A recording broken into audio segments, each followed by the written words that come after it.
দোহাতে কিন্তু যে মিটিংটা হয়েছে সেখানে মার্কিন যুক্তরাষ্ট্র উপস্থিত ছিল, ভারত উপস্থিত ছিল, বাংলাদেশের খলিলুর রহমানকেও সেখানে ডাকা হয়েছে। সেখানে খুব তিনটি স্পেসিফিক বিষয় উঠে এসেছিল। তার মধ্যে একটি হচ্ছে বাংলাদেশে একটি ইনক্লুসিভ ও গ্রহণযোগ্য নির্বাচন চায়, রাজনৈতিক নিষেধাজ্ঞা বাতিল করতে হবে এবং একটি নিরপেক্ষ নির্বাচনকালীন প্রশাসনের রোডম্যাপ দরকার। ইউনূস সরকার টিকে আছে ভারত বিদ্বেষী পাকিস্তান এবং মার্কিনী বাণিজ্যিক স্বার্থের আদায়ের কারণে, ইউনূস সরকারের প্রতি মার্কিন সরকারের সমর্থনের কারণে। কিন্তু এখানে পল কাপুর এবং তুলসী গ্যাবার্ডের নিয়োগ পাওয়ার পরপরই এই রাজনৈতিক ইকুয়েশনটা কিন্তু পরিবর্তিত হয়ে গেছে। এখন আমেরিকা তারা তাদের যা যা প্রয়োজন ছিল, তাদের করিডোর প্রয়োজন ছিল, তারা সেটা নিয়ে নেওয়ার চেষ্টা করেছে এবং জাতিসংঘের মানবাধিকার অংশের একটি অফিস বাংলাদেশে তারা প্রতিষ্ঠা করে ফেলেছে। আর হচ্ছে আপনার বন্দর তারা নিয়ে নিয়েছে। সুতরাং ভারতের আমেরিকার যা যা প্রয়োজন ছিল বাণিজ্যের জন্য তা তারা নিয়ে নিয়েছে এবং নেয়ার পরে তুলসী গ্যাবার্ডের যেদিন এই ঘোষণাটা দেয়, আপনার অনুষ্ঠানেই কিন্তু প্রথম আমি আপনাকে এই খবরটা দিয়েছিলাম, বাংলাদেশের মানুষের জন্য খবরটা জানিয়েছিলাম। তুলসী গ্যাবার্ড কিন্তু স্পষ্ট করে বলেছে যে ট্রিলিয়ন ট্রিলিয়ন ডলার খরচ করে একটি দেশের রেজিম চেঞ্জের পলিটিক্স থেকে আমেরিকা সরে আসলো। কারণ এই রেজিম চেঞ্জের পলিটিক্স এর কারণে আন্তর্জাতিক সম্পর্কগুলো নষ্ট হয়, বন্ধুত্ব নষ্ট হয় এবং যে অপচয় হয়, আর্থিক অপচয় হয়, তা আমেরিকার ইকোনমিকে আঘাত করে। আমেরিকার ইকোনমি কিন্তু এই মাঝে মাঝেই দোদুল্যমান অবস্থায় চলে যায়, যেখানে তাদের মূল যে কাজটা সেটা হচ্ছে তাদের সামরিক খাতের বাজেট থেকে প্লাস গোপন বাজেট, যা ডিপ স্টেটের বাজেট, সেই ডিপ স্টেটের বাজেটের ট্রিলিয়ন ট্রিলিয়ন ডলার তারা খরচ করে রেজিম চেঞ্জ করে। এবং বিশ্বের এই আরব দেশগুলোর রেজিম চেঞ্জ, আফ্রিকার দেশগুলোর রেজিম চেঞ্জ, এশিয়ার দেশগুলোর রেজিম চেঞ্জ, এই প্রত্যেকটার সঙ্গে মার্কিন ডিপ স্টেটের একটা সম্পর্ক রয়েছে। পৃথিবীতে আর কোনো দেশ কিন্তু রেজিম চেঞ্জের রাজনীতি করে না, একমাত্র মার্কিন যুক্তরাষ্ট্রই করে। কিন্তু সেই জায়গাতে থেকে যখন তুলসী গ্যাবার্ড এবং পল কাপুর যোগ দেওয়ার পরে এটা সরে আসলো, এখন বাংলাদেশের উপরে, বাংলাদেশের এই ইউনূস সরকারের উপরে প্রচন্ড রকম চাপ, যা আমেরিকারও আছে, ইন্ডিয়ারও আছে। এবং এই সপ্তাহেই পুতিনের বোধহয় ভারত সফর একটা সূচি আছে, যেটা মিড ডিসেম্বরে ছিল, সেটা ফার্স্ট উইক অফ ডিসেম্বরে চলে এসেছে। এখানেও কিন্তু আরেকটি সিদ্ধান্ত হবে এবং আরো চাপ বাড়বে ইউনূস সরকারের উপরে। সুতরাং আমরা যদি বর্তমান সময়ের যা যা আন্তর্জাতিক এবং জাতীয় রাজনীতিতে ঘটছে, তা কিন্তু বাংলাদেশের রাজনীতিতে ইনক্লুসিভ নির্বাচন অর্থাৎ আওয়ামী লীগকে ফেরানো, আরেকটা হচ্ছে ইউনূস সরকারের সর্বোচ্চ চেষ্টা আওয়ামী লীগকে নির্বাচনে আসতে না দেয়া। কারণ এককভাবে আওয়ামী লীগ যদি এখনো বাংলাদেশে ইলেকশন করে, তাহলে আবার কিন্তু 2009-এর 6ই জানুয়ারির মতো ল্যান্ডস্লাইড ভিক্টরি আসবে। কিন্তু আপনি খেয়াল করছেন এই যে শেখ হাসিনাকে আনবো বলে যে আওয়াজটা তোলা হয়েছিল, স্বয়ং শেখ হাসিনা যখন বললেন পাঠান, বিমান পাঠান, আমি আসবো, তখন কিন্তু কোনো জবাব দেয় নাই। কিন্তু আপনাকে একটা মজার ঘটনা বলি, এগুলোর উত্তর তো তারা দিতে পারবে না। এই সরকার বিভিন্ন সময়ে জনগণের দৃষ্টিকে ভিন্ন খাতে প্রবাহিত করবার জন্য নতুন নতুন কার্ড খেলে। যেমন মাঝখানে জেডাই খান পান্না একটা কার্ড খেলে দিয়েছিল। এরপরে শেখ হাসিনাকে ফেরত আনার জন্য তারা চিঠি দিয়েছে, চিঠির জবাব দিচ্ছে না ভারত, এবং ফেসবুক সয়লাভ হয়ে যাচ্ছে, ভারতের বিরুদ্ধে যুদ্ধ করে হলেও তারা শেখ হাসিনাকে ফেরত নিয়ে আসবে। এখানে পলিটিক্সের একটা অদ্ভুত দিক থাকে, সেটা হচ্ছে যে প্রত্যেকটা দেশের রাজনীতিতে যেই সরকার ক্ষমতায় থাকে, তারা তাদের বিরোধী দলকে দুর্বল রাখার জন্য রাষ্ট্রীয় একটি গুহা রেখে দেয়, সমস্যার গহ্বর রেখে দেয়।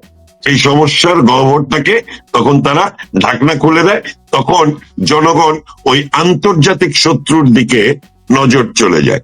সেক্ষেত্রে বাংলাদেশের পলিটিক্সে আওয়ামী লীগ কিংবা মুক্তিযুদ্ধে অংশগ্রহণকারী দলগুলোর বাইরে অন্য যারাই ক্ষমতা দেখেছে তারা ভারতের সঙ্গে বিভিন্ন রকম এই সমস্যার গুহা রেখে দেয়, এবং যখনই জনগণ এই সরকারের উপরে ক্ষিপ্ত হয় তখনই আন্তর্জাতিক গুহাটা খেলে দেয়। যেমন জিয়া রহমানের সময় শুরু হয়েছিল তালপট্টি, যখনই কিছু একটা ঘটতো তখনই তালপট্টিতে 5 রাউন্ড গুলি করে দিত, বলতো বাংলাদেশ ভারতের সঙ্গে যুদ্ধ শুরু করেছে। এরপরে সবসময় কাঁটাতারের বেড়া একটা বিশাল সমস্যা। বাংলাদেশের চোরাকার বেরিরা গরু চুরি করতে ঢোকে, গরু চোরদেরকে বিএসএফ তাদের নিরাপত্তা বাহিনী যখন নাকি গুলি করে, তখন এটা বাংলাদেশে একটা ভারত বিদ্বেষী মানুষের ভেতরে একটা মনোভাব তারা তৈরি করার চেষ্টা করে। এভাবে বিভিন্ন রকম ইস্যু আনছে, এবং বর্তমান ইউনূস সরকারের ক্ষমতায় টিকে থাকার জন্য ভারত বিদ্বেষী একটা ন্যারেটিভ যে রাখতে হবে, সেটা কিন্তু প্রথম দিন যেদিন ইউনূস সরকার ক্ষমতা নিল এবং ভারত এই চুক্তি বাতিল মানে ট্রানজিট বাতিল করলো, তখন কিন্তু ডক্টর ইউনূস বলেছে আমাদের তো 7 সিস্টার আছে। আচ্ছা, চায়নাতে গিয়ে সে বলে আসলো যে বাংলাদেশ এই বঙ্গোপসাগরের সমুদ্র সীমা চায়না কেন ব্যবহার করবে না, এটা বাংলাদেশের নিয়ন্ত্রণে। অথচ বঙ্গোপসাগরের সমুদ্র সীমা শেখ হাসিনার সময়ে আন্তর্জাতিক আদালতে মামলা করে রায় নিয়ে বাংলাদেশের সমুদ্র সীমাকে বাড়ানো হয়েছে, কিন্তু তারপরেও বঙ্গোপসাগরের প্রায় পুরোটাই এবং ভারত মহাসাগরের পুরোটাই ইন্ডিয়া নিয়ন্ত্রণ করে। সেটার ক্ষুদ্র একটা অংশীদার বাংলাদেশ, কিন্তু ইউনূস ওইদিকে 7 সিস্টারের কথা বললো, এদিকে চায়নাকে সমুদ্র ব্যবহারের অনুমতি দিয়ে দিল। এই সমস্ত নাটক করে প্রলাপ বকে তারা শুধুমাত্র বাংলাদেশের জনগণকে বোকা বানাতে পারে, কিন্তু আক্ষরিক অর্থে তারা কোনো ধরনের কোনো কিছুই তারা করতে পারবে না। একটি সমস্যার জায়গা বাংলাদেশের মাটিতে বিদ্যমান, সেটি হচ্ছে এটি বাংলাদেশের মানুষের জন্য ভয়ঙ্কর, মুক্তিযুদ্ধের চেতনার জন্য হুমকি, বাঙালি সংস্কৃতির জন্য হুমকি। সেটি হচ্ছে উগ্র মৌলবাদী জঙ্গি গোষ্ঠীর বাংলাদেশে অবস্থান।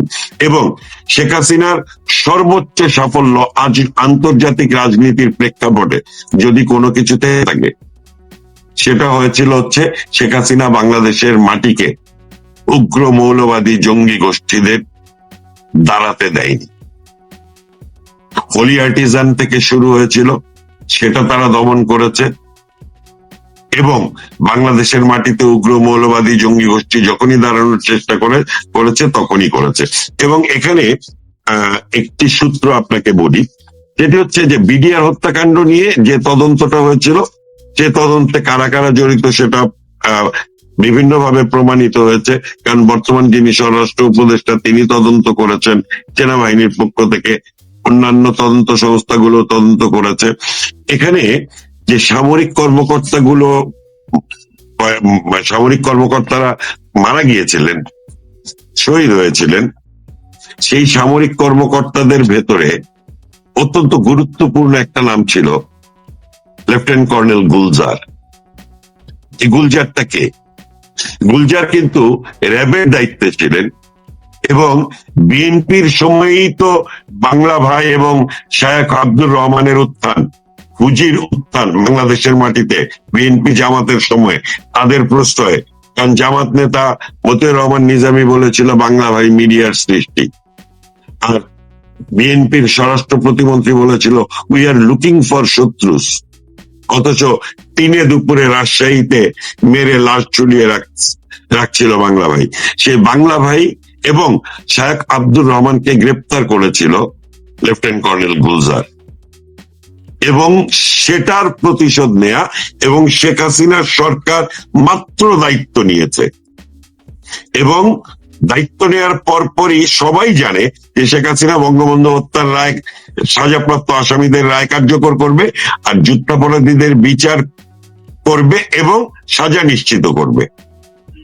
সুতরাং যে কোনো ভাবেই হোক না কেন, সামরিক বাহিনী যেহেতু অত্যন্ত গুরুত্বপূর্ণ, সুতরাং সামরিক বাহিনীর অফিসারদেরকে যদি মেরে ফেলা হয়, সামরিক বাহিনী বিদ্রোহ করবে এবং শেখ হাসিনা সরকার থাকতে পারবে না।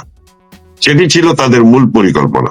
এবং ওখানে কর্নেল গুলজারের কিন্তু মরদেহ পাওয়া যায়নি। ডিএনএ টেস্ট করে তার শরীরের কিছু অংশ পাওয়া গিয়েছিল, বাকিটা হচ্ছে ওই যে পেছন দিক দিয়ে, বিডিআর এর পেছন দিক দিয়ে যে বসিলা খাল আছে, ওইখানে ভাসিয়ে দেওয়া হয়েছিল। সুতরাং জঙ্গি সংশ্লিষ্টতা এই বাংলাদেশের রাজনীতিতে একটি বড় রাজনৈতিক অংশ, যারা দীর্ঘদিন বাংলাদেশ স্বাধীন করেছে, শাসন করেছে, তাদের অন্যতম শক্তির উৎস হচ্ছে মৌলবাদী জঙ্গি গোষ্ঠী এবং পাকিস্তান এবং পাকিস্তানের গোয়েন্দা সংস্থা আইএসআই।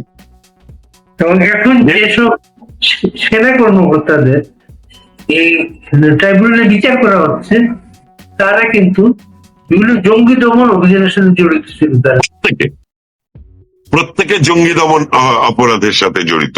এবং এই দেখেন, আন্দোলন চলাকালীন সময়ে নরসিংদীর জেলখানা থেকে 13 জন জঙ্গিকে তারা ছাড়িয়ে নিয়ে গেল, জেলখানা ভেঙে বের করে নিয়ে গেল, এবং তারা পরবর্তীতে সাক্ষাৎকার দিয়েছে।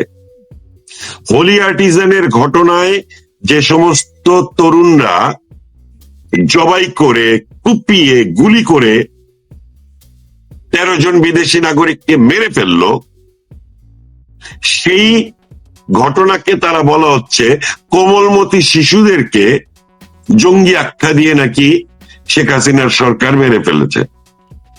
মানে কতটা ভয়ঙ্কর ভাবে তারা অবস্থান করে। এবং আপনাকে মাথায় রাখতে হবে যে 5 আগস্টের পর থেকে গত 17 মাসে সাজাপ্রাপ্ত রাজাকারকে ছাড়িয়ে নিয়ে ফুলের মালা পরিয়ে তাকে সম্বর্ধনা দেওয়া হয়েছে,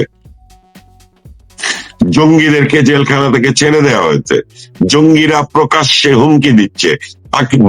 নিষিদ্ধ সংগঠন হুজির পাকিস্তানের নেতা গত কয়েকদিন আগে বাংলাদেশ সফর করেছে, এই 28, 29, 30 নভেম্বর বাংলাদেশ সফর করেছে, এবং সে থেকেছে হচ্ছে জামাতের চট্টগ্রামের সেই নেতার বাসায়, শাহজাহান, যে নাকি ঘোষণা দিয়ে বলে আগামী নির্বাচনে পুলিশ জামাত নেতাদের কথা শুনতে হবে, প্রশাসন জামাত নেতাদের কথা শুনতে হবে, কত বড় হুঙ্কার দেয়।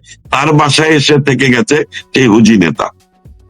এবং বাঙালির আমাদের এই বাংলাদেশের মাদ্রাসা ছাত্রদের একটি সমাবেশে ওই হুজি নেতার উপস্থিতিতে জামাত নেতারা স্লোগান দিচ্ছে পাকিস্তান জিন্দাবাদ, বাংলাদেশ জিন্দাবাদ, বাংলাদেশের মাটিতে।